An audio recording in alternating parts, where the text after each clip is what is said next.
Hi, today I'm going to talk about how do we strengthen good relationships, positive relationships.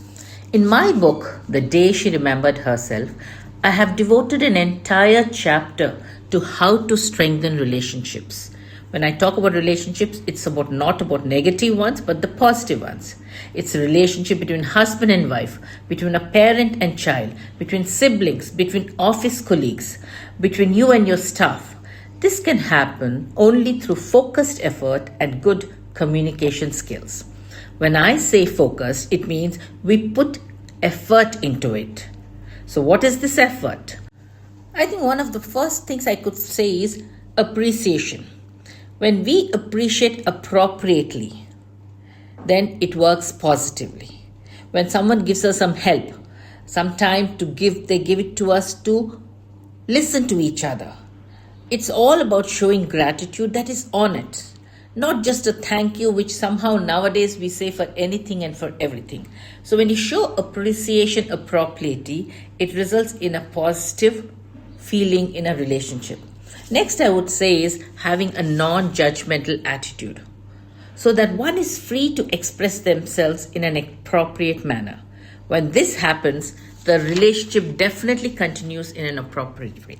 The third thing I talked about in my book was spending quality time together. Even if it's between husband and wife or between siblings or at the workplace, it's important. Spend quality time. If with the siblings, play a game, a chess game, a group game together, or in a family, play some caroms together. Husband and wife, see a movie together. Exchange some gifts. It all brings in a quality time that results in a quality relationship. Next is, I would say, building trust. Keep to your promises. When you promise your children something, keep to it. When you promise your boss that you will meet the deadlines, ensure that you meet the deadlines. Do not give excuses.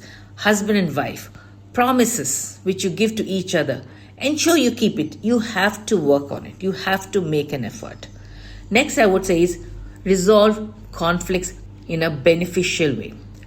This involves conflict skills, problem solving skills. So develop those skills so that you resolve your problems and your skills, whether it's at home or whether it's work, in a positive and pleasant atmosphere. I feel the next important thing is maintain boundaries. Ensure no one encroaches your personal space and you do not encroach someone else's personal space. I've seen in husband and wife relationships, many spouses try to check the phones of their partner. Not right. Especially if the partner is not happy with it. We all have our boundaries. We all need to keep that in mind. Even being over friendly with colleagues, especially of the opposite gender. Not right. People may not like it. So when you maintain these boundaries, a positive environment and a positive relationship continues. Forgiveness. Just remember, friends, all of us make mistakes. All of us repeat mistakes. So learn to forgive. I would say focus on the event. What had happened that created this rift, not the person.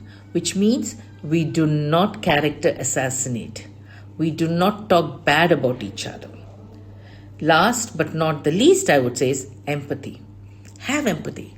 Step into the shoes of your friend, or of your colleague, of your wife, of your husband, of your children, and see from their perception.